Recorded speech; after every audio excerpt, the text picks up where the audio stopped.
Realpolitik del 5 de agosto de 2026. Bloque 1, la empresa del senador. Hay una pregunta vieja, tan vieja como la política misma, que casi nunca se hace en voz alta porque es una de esas preguntas que incomodan a todos. ¿De qué lado del mostrador está sentado el que escribe la ley? Ja, mire qué preguntita. Desde que empezó, desde que el mundo, nos preguntamos de qué lado del mostrador está sentado el que escribe la ley. ¿Está sentado del lado de los intereses del pueblo? ¿Está sentado del lado de los intereses a los que la ley favorece, que no siempre es el pueblo? A ver, ¿por qué digo esto? Porque pasado mañana, jueves 6 de agosto, el Senado de la Nación vota el proyecto que el gobierno bautizó Ley de Inviolabilidad de la Propiedad Privada y que en el capítulo que a todos nos importa cambia el régimen de tierras. Se vota a las 12 del mediodía. A las 12 del mediodía se vota, ojito, ojota. Es la quinta vez que el oficialismo intenta llevarlo al recinto. Las 4 anteriores terminaron en cuarto intermedio, en levantamiento de decisión o directamente en fracaso y se han ido cambiando. Hoy al mediodía se publicó en el portal de la política online una exclusiva que cambió el clima dentro del Senado. El senador libertario Joaquín Venegas Lynch, que es entrerriano, que es hermano de Bertie Venegas Lynch, que es el guitarrista de la banda del presidente, y además uno de sus mejores amigos y uno de sus filósofos, por llamarlo de alguna manera, es fundador de una empresa llamada Global Terra Sociedad de Responsabilidad Limitada. Global Terra SRL. Acuérdese de este nombre, Global Terra, Tierra Global, SRL. ¿A qué se dedica Global Terra? A asesorar a inversores extranjeros interesados en comprar tierras argentinas y administrar esos campos una vez que fueron comprados. ¿Usted escuchó? A ver. El senador que va a votar mañana la ley de tierra se dedica a venderle tierras a extranjeros en su vida privada. ¿Estamos? Es su trabajo de vida privada. Es su trabajo en vida privada. Tiene una consultora que se llama Global Terra SRL, que se dedica a venderle los campos al extranjero y administrárselo.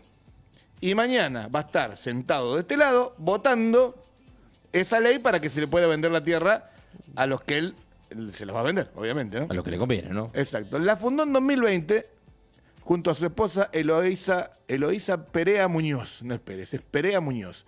Tiene domicilio en Avenida Santa Fe 700 de la Ciudad Autónoma de Buenos Aires y en su propio sitio web, que atención a este detalle,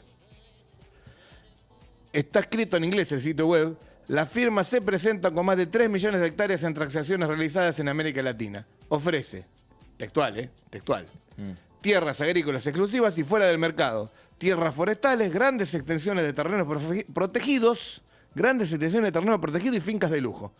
Y ofrece también el servicio de gestionar los campos de los extranjeros actuando, y cito, en nombre y bajo la dirección de los propietarios de las tierras. Esto no está prohibido.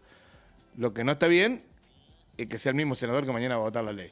Y hay más. Y esto es casi una cosa literaria. Si lo escribimos en una novela, esto que le voy a contar ahora, no la cree. Porque esto es uno de los casos donde la realidad supera la ficción. La empresa tiene una página ideológica. O sea, una página en donde, más allá de ser una empresa comercial, plasma una idea. Una idea que tiene que ver con una ideología política. Sostiene que las empresas rentables del sector privado, sobre todo cuando operan en un contexto de libre mercado y sin regulaciones, generan beneficios sostenibles para la comunidad local y global. Y agrega que las políticas, regulaciones e intervenciones de los gobiernos locales impactan negativamente en la economía y eso se traduce en un aumento de la pobreza y como consecuencia directa en problemas de nutrición infantil. Léanlo de nuevo porque realmente vale la pena. La empresa que vende campos argentinos extranjeros explica en su sitio que regular es provocar desnutrición infantil. Ese no es el argumento de un folleto comercial, es el argumento con el que se va a votar pasado mañana. Mañana ya, digamos, ¿no? Estamos hablando jueves. Mañana ¿no? jueves, perdón. Mañana jueves. Antes de Global Terra, Joaquín Venegas Lynch condujo Pampa Partners, una firma del fallecido magnate estadounidense Douglas Tompkins, dedicada a la compraventa de tierra. Tompkins, el hombre que compró extensiones enormes de la Patagonia bajo bandera ambientalista y que fue durante 20 años el símbolo mismo de la discusión sobre extranjerización en la Argentina. ¿Por qué le permitían a Tompkins comprar toda esa tierra? Y ahora vamos a lo que corresponde decir con precisión. Porque en esta radio no estamos haciendo un juicio sumario, ¿no? tener una empresa no es delito. Haber trabajado en el negocio inmobiliario rural no es delito. Ser dueño de una SRL registrada con domicilio conocido y sitio web público no es delito. Venegas Lynch no está imputado de nada y no hay ninguna causa judicial abierta sobre esto. Que quede clarísimo. La pregunta no es penal, por ahora. Es política y es mucho más incómoda. Un senador de la Nación, cuya empresa vive de asesorar a extranjeros que quieren comprar campos argentinos, ¿debería votar la ley que define cuántos campos argentinos pueden comprar los extranjeros? ¿Debería como mínimo excusarse? ¿Debería al menos decirlo en el recinto antes de levantar la mano? ¿Debería decir yo en esta me retiro? El reglamento del Senado tiene una figura para esto, así como los de diputados, los consejos deliberantes. Se llama excusación por interés personal. Y existe precisamente para que un cuerpo legislativo no tenga que explicarle después a la sociedad por qué el que redacta las reglas del juego juega en la misma cancha. Este miércoles la información circulaba en el bloque radical y funcionó como argumento adicional para los senadores que no quieren votar la ley. En el Senado hoy no se habla de la letra chica del artículo, se habla de Global Terra, de la empresa del hermano de Berti Venegas Lynch. Este es el tema de esta editorial, no la ley, sino el mostrador. ¿Quién está de cada lado? ¿Y qué pasa cuando la misma persona está de los dos? Bueno,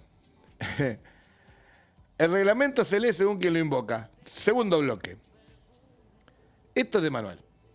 Segundo mostrador.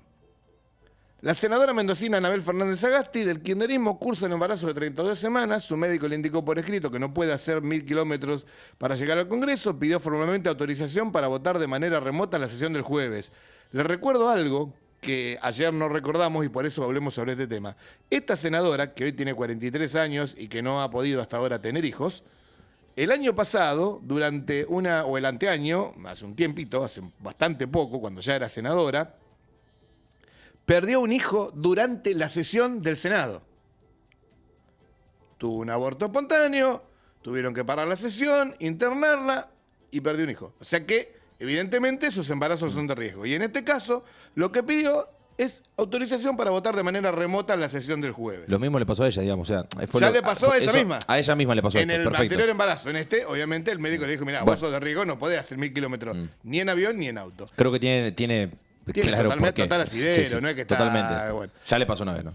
Además, el Senado tiene un antecedente cuando le ofreció a Esteban Bullrich, por su enfermedad, el ELA, sesionar de forma remota y Esteban Bullrich no lo aceptó. Pero ya el Senado le ofreció a un senador, también con una enfermedad, otra situación, pero no importa, que tampoco podía concurrir a las sesiones, o que era peligroso concurrir, y dijo, no, yo voy a ir a las sesiones, en su caso.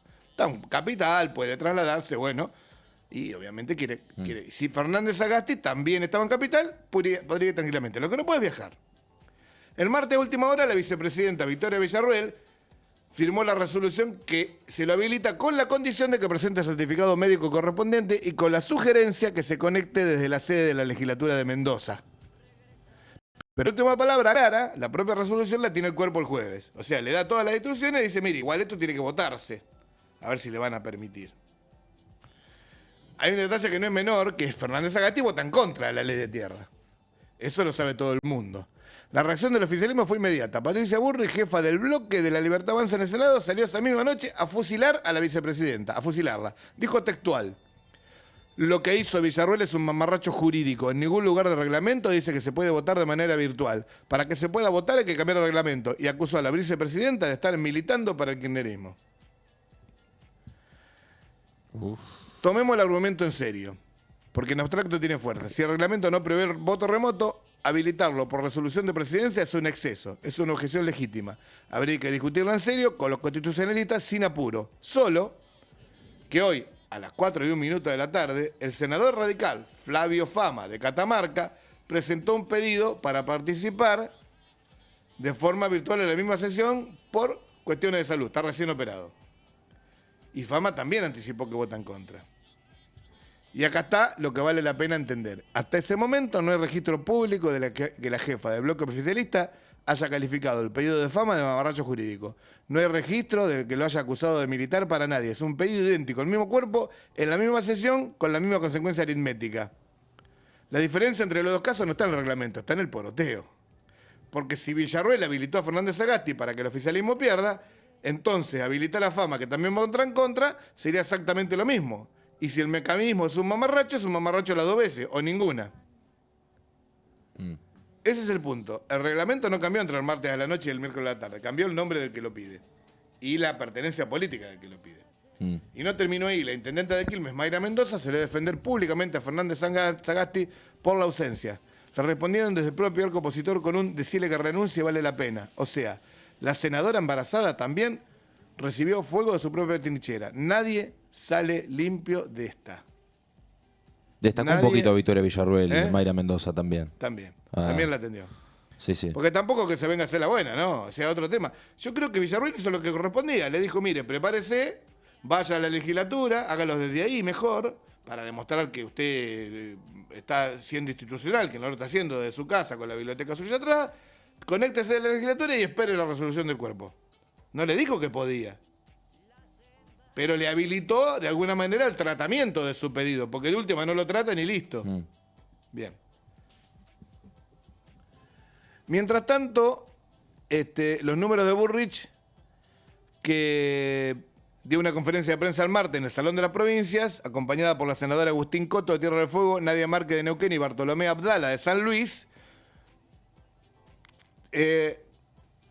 ahí sostuvo que reunió la neuquinidad a los senadores de Salta y Tucumán, al PRO y al UCR, dijo textual, somos 44 senadores trabajando juntos, más 3 que discuten con nosotros. Y cuando le preguntaron por el resultado, respondió con una frase que la delató sin querer. Se gana por un voto, en un cuerpo de 72, o sea que 44 no son. No. 44 no son. No. Hoy el poroteo se le siguió deshilachando. El gobernador tucumano Osvaldo Jaldo instruyó a la senadora Beatriz Ávila a votar en contra. La salteña Flavia Rollón, que responde a Gustavo Sainz, también vota en contra. La neuquina Julieta Corrosa, del riñón de Rolando Figueroa, en contra. Y el radical Pablo Cronenberg confirmó su rechazo. Las 3 primeras, atención, figuraban con votos a favor en la cuenta de Bullrich de hace 48 horas. En el entorno de Villarruel y la oposición ya no discuten el resultado. Discuten si el jueves va a haber quórum. Ojo, porque si no hay quórum para aprobar, no va a haber quórum para desaprobar tampoco. La van a patear para adelante. Porque, a ver, una cosa es que se sienten para dar quórum, que eso sí lo van a hacer, y otra cosa es que se sienten a votar a favor de la ley. Eso es distinto. Una vez que está el quórum, ahí empieza el poroteo de verdad. Y ahí es donde cambia la cosa. Hay un dato que conviene guardar. El texto que se vota, según la propia conferencia de Bullrich, la versión número 16, aparte de la original. 16 reescrituras de un mismo proyecto. Un proyecto que se reescribe 16 veces no está buscando una mejor ley, está buscando un voto de a uno. Y sí. ¿Qué debe tener un récord? ¿16 veces? Nunca en la vida. No. Además no se puede hacer eso. No se puede hacer eso. No, está correcto que a ver, no se puede hacer. No pero ahora, puede ¿existe en nuestra historia que esto haya pasado? Nunca se reescribe. A ver, esto es un mamarracho. Es que es un parche y escribir arriba. Que permite este gobierno. A ver, que permite esta conducción. Que en ambos casos la presidencia tanto de diputados como de senadores está en la Libertad Avanza. Los proyectos, el camino de un proyecto cualquiera, y no nos pongamos ideológicos con tierra, cualquier proyecto es, acá está el proyecto, lo presentamos en comisión. La comisión emite 2 dictámenes. Esos dictámenes serán un proyecto para aprobarlo, puede ser un proyecto para modificarlo, puede ser un proyecto para rechazarlo. Y después, el Pleno tiene que votar esos dictámenes. A ver cuál de esos dictámenes se aprueban. Puede suceder que en el medio, ante una duda o ante algo que realmente quieren una gran mayoría de senadores o de diputados en su caso, se constituye el cuerpo en comisión, que por algo se constituye en comisión, o sea, vuelve a la comisión, se hace un cuarto intermedio, se reúne la comisión correspondiente al proyecto para hacer algunos cambios que los senadores, pero tienen que sacar un dictamen de comisión para que eso se pueda votar. Acá salió un dictamen de comisión aprobando el proyecto y después del dictamen lo cambiaron 16 veces. ¿Cómo van a aprobar qué? No hay que aprobar. Se aprueban leyes en el Congreso que se escriben después. Y está reconocido. Hay denuncias penales de senadores y de diputados diciendo yo aprobé una cosa y cuando se publicó la ley decía otra. Fíjese, si hablan de inseguridad jurídica, culpando a los gobiernos anteriores, al kirchnerismo, al macrismo, a lo que fuera, al radicalismo, a lo que fuere. La real inseguridad jurídica, que usted no sabe hasta que se publica una ley, ¿qué dice? ¿Me entiende? Con esta le debe pasar lo mismo. Y el diablo en las leyes, ¿sabe dónde está? No está en la ley. El diablo está en la letra chica. El diablo está en la letra chica. En una frase mal puesta en un artículo que puede hacer caer la ley o desnaturalizarla por completo. ¿Bien? Bueno, tercer mostrador, y este es el que mejor explica cómo funciona realmente este gobierno por dentro. Este bloque se llama El ministro que fue desregulado. El lunes le contamos acá que un decreto de regulación del practicaje había paralizado el comercio exterior argentino. El practicaje, para quien no lo tenga presente, es el servicio de los prácticos, los pilotos especializados que suben a los buques y los guían por los canales del Paraná y del Río de la Plata. Sin práctico a bordo, el barco no entra ni sale, punto. El ministro de Desregulación, Federico Sturzenegger, dictó un decreto que liberaba la actividad. Los prácticos pararon y todo se detuvo. Hoy sabemos cómo terminó. Y terminó de la peor manera posible para el gobierno. La Casa Rosada capituló, suspendió la entrada en vigencia del decreto y aceptó prácticamente todas las condiciones que reclamaba el sector para levantar la medida de fuerza. Los números del conflicto: 3 días de paro, alrededor de 180 buques demorados y pérdidas estimadas, escuche, $300 millones por esta cagadita que se mandaron los muchachos del gobierno con Sturzenegger a la cabeza. $300 millones entre sobreestadías, incumplimientos contractuales y retrasos logísticos. Ayer hablamos que era $200.000 por día por barco, haga la cuenta. Y la cola de barcos va a tardar varios días más en descomprimirse. $300 millones por un decreto en 3 días. Pero el dato político es otro y es demoledor. Según se supo, una fuente de seguridad portuaria, según lo contó una fuente de seguridad portuaria, Karina Milei llamó personalmente a Federico Sturzenegger para comunicarle que no iba a participar ni de las negociaciones, ni de la negociación que sigue la próxima semana, ni de las conversaciones, ni de la negociación que sigue la próxima semana. El propio ministro de Regulación fue corrido del expediente de regulación del Estado por la Secretaria General de la Presidencia. Ni siquiera figura en el acta firmada. El que destrabó el conflicto fue Diego Santilli, el bombero de este gobierno, ya es el bombero. Y la mesa de diálogo que se abre ahora no la tiene a Sturzenegger entre sus integrantes. Como diciendo, mirá, loco, para un poquito. Vos no. Qué linda macanita, ¿eh? Sí. El ministro sí, de donde sale el decreto no participa, ni él, ni nadie de su confianza, porque sí que, bueno, a un secretario, no participa en las negociaciones. Hay un detalle en escena que dice todo. El acta no se firmó en el Ministerio de Regulación, tampoco Transporte. Se firmó en el Ministerio de Seguridad. Del lado del gobierno taparon su firma 3 funcionarios de la cartera de seguridad. Del lado privado, 3 representantes de los prácticos. Traduzcamos, el conflicto dejó de discutirse como una reforma económica y pasó a administrarse como un problema de seguridad, de orden operativo. O sea, ese es el quilombo que le armó Sturzenegger. La desregulación pasó de ser una política de Estado a ser un problema de seguridad portuaria. Y el acuerdo, encima, va mucho más lejos de lo que se sabía. Mantiene en manos de la Armada Argentina la formación y capacitación de los prácticos, que era uno de los puntos que el sector consideraba innegociable. El resto de las modificaciones quedó sujeto a una nueva negociación desde cero. ¿Qué se llevó el gobierno para mostrar algo de todo esto? Como decir, mira, esta la ganamos. Los prácticos aceptaron formalizar un descuento del 20% sobre las tarifas. Pero, y esto es lo mejor, en el propio sector admiten que ese descuento ya se otorgaba habitualmente a los clientes. O sea, lo único que hicieron fue formalizarlo. La diferencia es que ahora deja de figurar como bonificación y pasa a estar incorporado a la tarifa publicada. Es decir, el gobierno se llevó un cambio en la contabilidad.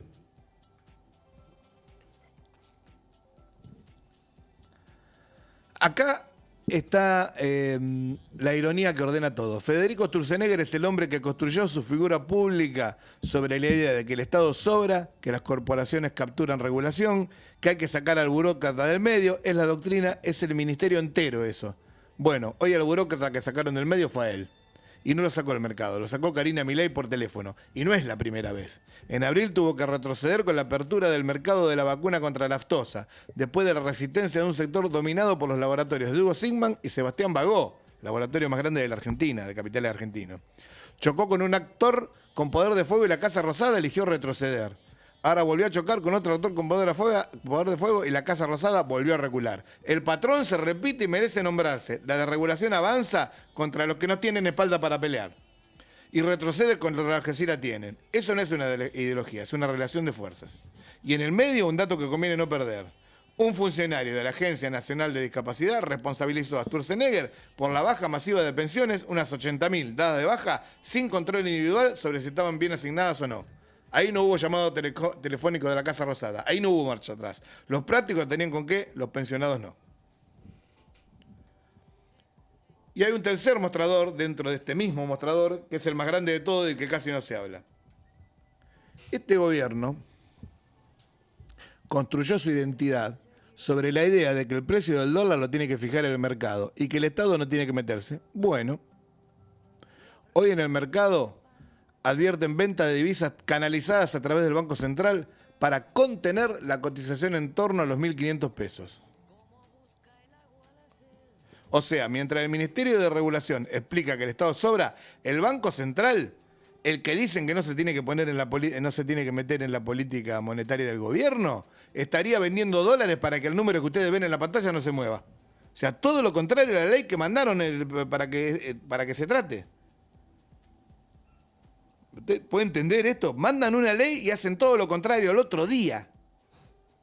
Como diciendo, bueno, la ley no está vigente, pero la mandaste vos. Bueno, lo que hablamos ayer, ¿no? De presentar un proyecto y que al otro día estés en contra del mismo proyecto que presentaste, ¿no? Lo mismo. No estoy diciendo que intervenir está mal. Yo, si vos me preguntás, a mí ideológicamente me parece que el Banco Central está para eso, para regular la política monetaria. Tiene que intervenir si políticamente se piensa que el dólar tiene que estar en un punto. Bueno, compro para que oferta y demanda. Compro, el dólar baja. Vendo. No estoy diciendo que intervenir esté mal. Todos los bancos centrales del mundo intervienen, todos. Porque para eso están. Lo que estoy diciendo es otra cosa, que no se puede predicar la no intervención los días pares e intervenir los días impares. Y encima pretender que nadie se dé cuenta. Y todo esto pasa mientras el propio Instituto Nacional de Estadística muestra que la actividad económica se volvió a enfriar en el segundo trimestre. Mira qué casualidad. Que es exactamente lo contrario de lo que el presidente viene repitiendo en cada streaming, en cada nota que da.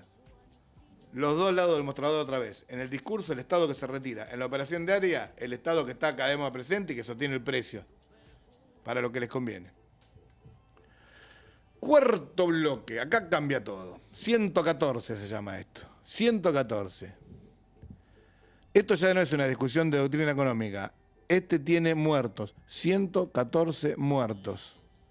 Este es el número de muertes que investiga la causa del fentanilo contaminado. 114 personas que entraron a un hospital, a una clínica o a un sanatorio de la Argentina, recibieron una ampolla de un analgésico que el Estado había autorizado y no volvieron a salir. 114 personas comprobadas. ¿Y cuántas muertes más que por ahí figuran por otra cosa, porque entraron en un estado grave, a lo que este medicamento agravó? Porque este es el fentanilo, el medicamento que más usado en este momento como calmante, ¿no? Ayer martes, el juez federal de La Plata, Ernesto Kreplak, ordenó la detención de 2 exfuncionarios de la Administración Nacional de Medicamentos, Alimentos y Tecnología Médica, ANMAT.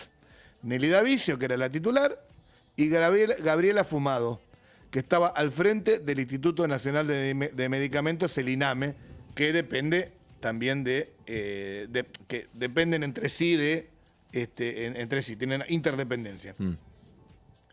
El INAME es el área con responsabilidad directa sobre el control y la fiscalización de los laboratorios que operan en el país. Vicio fue detenida en Olivo, partido de Vicente López. Fumado se presentó espontáneamente con su abogado. Eran indagadas hoy, miércoles, la están indagando en este momento. Kreplak, en La Plata, ordenó además un requerimiento de información al Ministerio de Salud de la Nación, que esta mañana tuvo que entregar a la justicia la documentación de entradas y salidas de esa persona, de esa cartera, entre 2024 y 2025. Quiere saber con precisión si los de los 2 laboratorios, que son HLB Pharma y Ramallo, entraron, y cuándo entraron y a qué entraron a hablar con estas 2 funcionarias. Vamos a hacer lo más preciso posible. Le voy a marcar una por una porque acá hay personas detenidas y hay una presunción de inocencia que hay que respetar. Vicio y fumado están detenidas, no condenadas. No hay sentencia. Todo lo que se investiga es que, hasta que un tribunal diga lo contrario, presunto. Y el laboratorio señalado, tanto HLB Pharma, cuyo propietario es Gabriel García Furfaro, y Laboratorio Ramallo, que es de un montón de gente, familiares del que realmente lo maneja, hasta la abuela de 92 años, todavía están bajo investigación sin condena firme. Dicho eso, los hechos que sí están establecidos son estos. Hoy vamos a ser policiales. Esto se inició, el escándalo en realidad, explotó en mayo de 2025 cuando trascendieron las primeras muertes de pacientes en el Hospital Italiano de La Plata por infecciones producidas por bacterias multiresistentes presentes en las ampollas de fentanilo que se le da a los pacientes con mucho dolor, ¿no? El fentanilo también es uno de los medicamentos que se da en el famoso cóctel de la muerte de los cuidados paliativos. A eso, obviamente, deben haberle dado también fentanilo contaminado, pero básicamente se lo han dado para facilitar de alguna manera que se vaya en paz. Sí, la explicación está bien porque el fentanilo parece que es como esos zombies que andan por Estados Unidos. El fentanilo es una droga. Exactamente. Como la morfina, como un montón de cosas que son drogas controladas y que además son drogas. Para que la gente no se asuste que se usa el fentanilo ese de Estados Unidos así como es tal. Es el mismo fentanilo con distintos cortes, con distintas formas, pero el fentanilo es una droga muy potente como calmante, analgésico, especialmente para heridas, operados, etcétera, etcétera. Rosario tuvo después su propio pico de muertes, bastante importante, especialmente en un sanatorio que se llama, en un grupo Oroño, que no tienen nada que ver. A ver, los sanatorios no tienen nada que ver. Ellos le pusieron a la gente el medicamento que compraron en la droguería autorizada para vender ese medicamento. O sea, acá no, si decimos dónde murieron o en qué nosocomio, no tiene nada que ver con el nosocomio. Ellos no tenían que controlar el medicamento. Los que tenían que controlar el medicamento son los que están detenidos. A ver. Hay un documento publicado en exclusiva en su momento en la Política Online, que revela que en Rosario detectaron el fentanilo contaminado en febrero y la ANMAT no hizo nada hasta mayo. 3 meses con decenas de muertes en el medio. 3. Nelly Davicio, la directora de la ANMAT, no fue despedida. Renunció. Le concedieron la posibilidad de presentar la renuncia. Renunció en enero de este año, del año 2026, 8 meses después de la alerta oficial por un desvío de calidad en un lote de fentanilo de HLB Pharma elaborado en laboratorios Ramallo, sin los permisos en regla. Y el ministerio comunicó en ese momento que la renuncia había sido por motivos personales. Motivos personales. En julio del año pasado, este es el cuarto punto, el ministro de Salud, Mario Lugones, anunció que su cartera se presentaría como querellante en la causa. A ver, motivos personales. En julio, 6 meses antes, el ministro de Salud, para sacarse el problema de encima, dijo que iba a ser querellante en la causa. Crepla dijo, no, usted no puede ser querellante en una causa donde los organismos que fallaron dependen de usted. No puede ser acusador y acusado al mismo tiempo. Otra vez el mostrador y otra vez de los dos lados. Hay que ver la cadena de responsabilidad del Ministerio de Salud, pero no puede el ministro de Salud presentarse como querellante por hechos de sus dependientes, de gente que depende de él. Hay una hipótesis que la justicia está analizando y que hay que enunciar con todas las condicionalidades del mundo. Se investiga si el laboratorio pudo seguir operando pese a sus condiciones de salubridad porque existía un circuito de coimas dentro del Ministerio de Salud. Se investiga si el laboratorio pudo seguir operando pese a sus condiciones de salubridad porque existía un circuito de coimas dentro del Ministerio de Salud. Eso es una línea de investigación que está abierta, no está aprobado, no hay imputación firme, pero la línea está en el expediente. Ahora bien, un oyente honesto podría decirme, pero esto que contás es exactamente lo mismo que dice el gobierno. El Estado falló, el organismo de control no controló, la burocracia mató. Y tiene razón, es cierto. El Estado falló espontáneamente, pero fíjese a dónde lleva cada respuesta posible a ese fracaso. Una respuesta dice, si el control falló, hay que arreglar el control. Ponerle presupuesto, ponerle inspectores, ponerle carrera profesional y ponerle penas para que se deje comprar. La otra respuesta dice, si el control falló, saca el control. ¿Cómo sacar el control solucionaría este problema? Peor. Pero bueno, son las dos respuestas. O mejoramos el control o sacamos el control y que hagan lo que quieran los laboratorios. Ese es el debate real. Ese es el debate real que este gobierno nos pone arriba de la mesa. El gobierno que hoy pide que le crean cuando dice que va a castigar a los responsables del fentanilo es el mismo gobierno cuyo Ministerio de Regulación pasó los últimos 2 años explicando que la ANMAT es un obstáculo. Es un obstáculo para el desarrollo de las empresas farmacéuticas. Eso es lo que dice el ministro de Regulación. 114 personas. Ese número no lo puso el mercado ni lo puso el Estado, en abstracto, nada. Lo pusieron decisiones concretas de personas con nombre y apellido sentadas en escritorio con expedientes arriba. Bueno. 203 años, bloque 5. Quinto mostrador.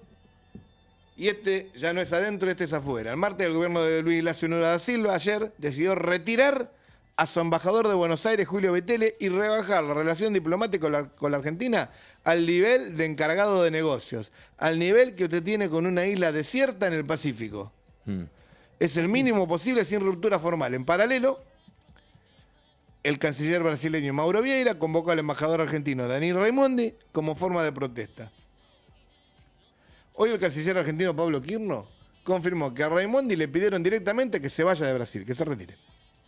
Dijo textual, la Cancillería brasileña llamó a nuestro embajador, determinó que la relación es a nivel de encargado de negocios y pidió que nuestro embajador se retire de Brasil. Es una decisión unilateral que lamentamos, eso dijo Quirno.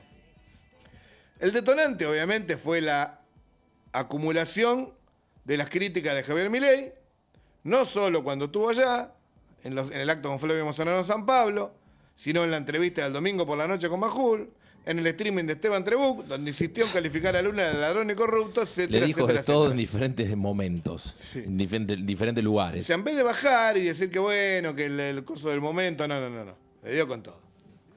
En la embajada argentina en Brasil le aclaran que Raimondi no fue expulsado. Dice, no, Raimondi no fue expulsado.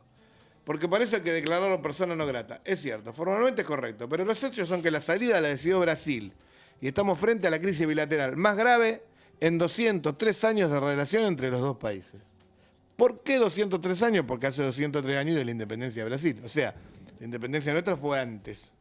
Desde la independencia de Brasil, que fue en 1823, llevamos 203 años de relación bilateral fructífera, que se acaba de romper ahora. Escuchemos ahora el argumento oficial argentino completo porque corresponde. Espera un cachito. Kirchner dijo que es lamentable que Brasil se queje de injerencia en procesos electorales cuando Lula visitó a Cristina Kirchner en prisión domiciliaria antes de las elecciones del año pasado. Y que de este lado no hubo ninguna queja. Dijo textual, son las reglas del juego.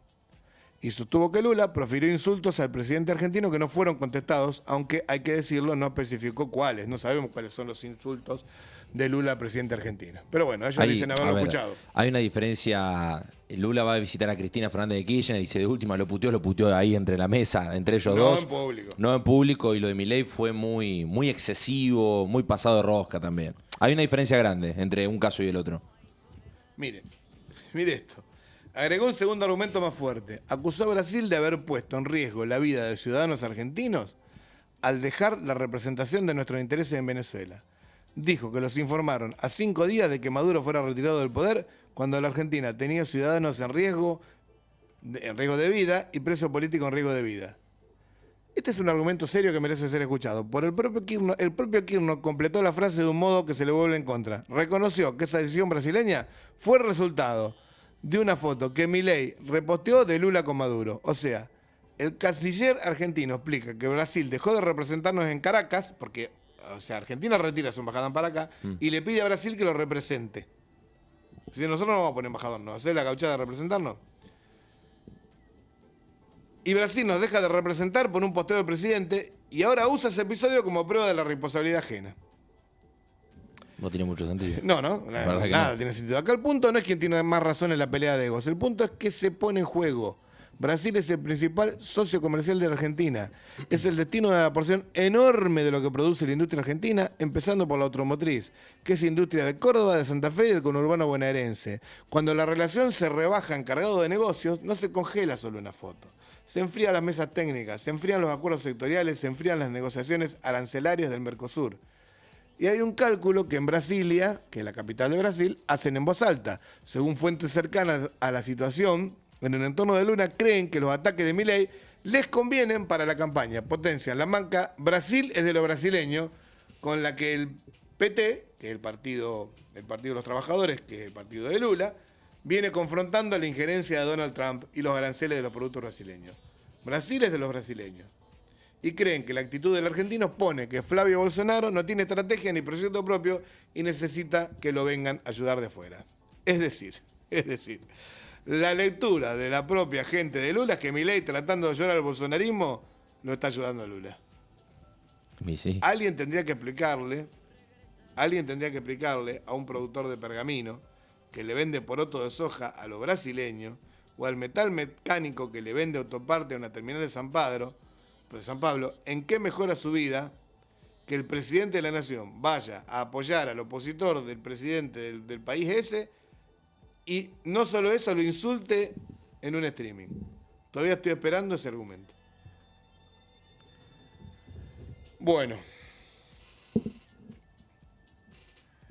De todo lo que cambia la ley que se vota pasado mañana, hay un punto que a Pergamino le pega directo y que casi no se está discutiendo en Buenos Aires. 1000 hectáreas se llama este bloque 6, que es el último. La normativa vigente establece un tope. Ningún titular extranjero puede acumular más de 1000 hectáreas en la zona núcleo agrícola, o sea, esta. 1000 hectáreas. Ese límite existe desde la ley sancionada en 2011 y está pensado exactamente para lo que somos nosotros, la tierra más productiva del país. Esta zona, la zona núcleo. Patricia Bullrich ratificó el martes que ese tope de 1000 hectáreas en la zona núcleo se elimina.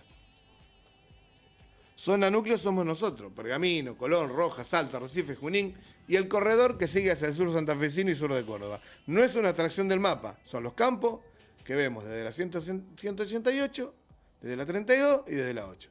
Y la respuesta llegó hoy, desde acá. La Federación Agraria Argentina, filial Pergamino, emitió un comunicado expresando, cito, profunda preocupación y rechazo al proyecto de reforma. La Federación Agraria Argentina, filial Pergamino. Kirchneristas no son, olvídese, Sostuvo que la tierra constituye un recurso estratégico base de la producción del arraigo rural y de la soberanía nacional. Y recordó algo importante, que la Federación Agraria defendió la sanción de aquella ley durante 2010 y 2011 con el objetivo de preservar ese patrimonio para las futuras generaciones de Argentina. Escuchen bien el matiz porque no es un comunicado militante. La filial aclara que la Federación históricamente acompañó las políticas destinadas a fomentar inversiones y desarrollo productivo y que no se opone al progreso ni a nuevas oportunidades de inversión. Lo que cuestiona es que bajo el argumento de la desregulación se debiliten los principios vinculados al acceso a la tierra, al arraigo de los productores y a la soberanía nacional. Y cierra ofreciendo una mesa de diálogo. Esto no es un panfleto, esta es la entidad que representa al chacarero mediano de esta zona diciéndole al gobierno que se está pasando de rosca, que se está pasando de 3 pueblos. Y conviene subrayarlo. La Federación Agraria fue durante décadas la voz del productor que peleaba contra el Estado. Cuando esa voz dice que la tierra no es una mercancía, que no es una mercancía más, algo se corrió del lugar.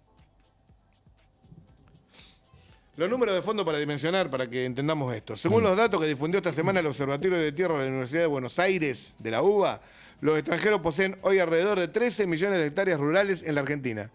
Eso es aproximadamente el 5% del total de tierras rurales del país. Una superficie equivalente a la extensión de Inglaterra, por dar un dato.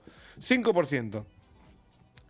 El proyecto lleva el tope legal del 15 al 25% a nivel nacional y provincial y elimina los límites por departamento. La discusión no es sobre lo que hay el 5, todavía no se llegó al 15. ¿Cuál es la necesidad, si todavía no se llegó al 15 ni cerca, porque estamos en el 5, de sancionar esta ley para llevarla al 25? ¿Atrás de qué están? El tema no es la discusión entonces sobre lo que hay, sino sobre lo que puede llegar a haber. En la legislatura bonaerense, mientras tanto, pasó algo que vale la pena registrar. Se presentaron 2 proyectos para ir en sentido contrario desde la provincia de Buenos Aires, como provincia. Uno en diputados, firmado por Facundo Tignanelli, Noelia Saavedra y Cintia Romero, y otra en el Senado provincial, llamado Régimen de Protección al Dominio Estratégico sobre la Propiedad, Posesión o Tenencia de Tierras Rurales, firmado por Malena Galvarini, Yelén Durán, Pedro Borghini, Germán Lago, Jorge Paredi y Adrián Santarelli. Proponen un límite del 15% a nivel provincial o municipal y municipal, un máximo del 30% para ciudadanos de una misma nacionalidad, y esto es clave, sostener el tope de 1000 hectáreas por titular extranjero en la zona núcleo bonaerense. Volvamos al límite. 15% a nivel provincial y municipal, 30% para ciudadanos de una misma nacionalidad y 1000 hectáreas por titular extranjero. Es decir, lo que la nación saca, la provincia intenta reponerlo dentro de su territorio. Y va a haber judicialización, porque el reparto de competencia entre nación y provincia en materia de tierra está lejos de ser pacífico. Guardemos este dato para dentro de 3 meses cuando empiecen a judicializarse estas cuestiones. El ministro de Desarrollo Agrario Bonaerense, Javier Rodríguez, lo planteó así. El proyecto habilita la compra indiscriminada de suelo sin generar inversión ni empleo. Y lo que está en juego es el control de los recursos estratégicos. Desde la Federación Argentina de Municipios, que preside Fernando Espinosa, intendente de La Matanza, que reúne más de 500 intendentes, iba a decir 1.500, más de 500 intendentes de todo el país, salió un comunicado titulado La patria no se vende, la tierra tampoco, pidiéndole al Senado que rechace el proyecto. Hay un dato que a mí me parece el más elocuente de toda esta semana y viene de las encuestas, no de la política.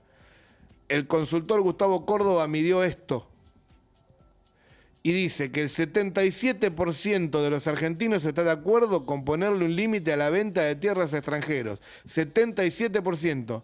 En un país donde no nos ponemos de acuerdo en nada, eso es prácticamente unanimidad. La consultora Sheila Bilker de 3.0 agregó una lectura fina. Dice que hay un capítulo que se abrió en el Mundial con la bandera de Malvinas. Que esa bandera hizo que se volviera a hablar de soberanía y que el debate por la ley de tierras es una secuela de eso. Que la discusión traspasó el micromundo de la política y llegó a gente que normalmente no se mete. Por eso esta semana salieron a hablar del tema Emilia Mernes, Dillon, Martín Sirio y Malena Pichot, que no son precisamente militantes de un partido, son cantantes, actores, influencers. Un gobierno que tiene el 70% de la sociedad en contra en un tema puntual y que igual lo empuja en el recinto, en la versión número 16 del texto, con un senador que tiene una empresa dedicada a venderle campos a extranjeros sentado en la banca, mientras el ministro que impulsó la reforma acaba de ser corrido por teléfono de su propia negociación portuaria, ese gobierno no está gobernando, está tratando de cerrar una operación inmobiliaria. Volvamos al principio. La pregunta era de qué lado del mostrador está sentado el que escribe la ley. Pasado mañana, a las 12 del mediodía, 72 senadores van a levantar la mano. Y esa mano va a decidir qué pasa con la tierra que está a 15 kilómetros de esta radio. Ninguno de ellos vive de esta tierra. Uno de ellos, por lo menos, vive de vender esta tierra. Nos escuchamos mañana, ¿le parece, Joaco? Vamos a ir a un temita musical. La verdad que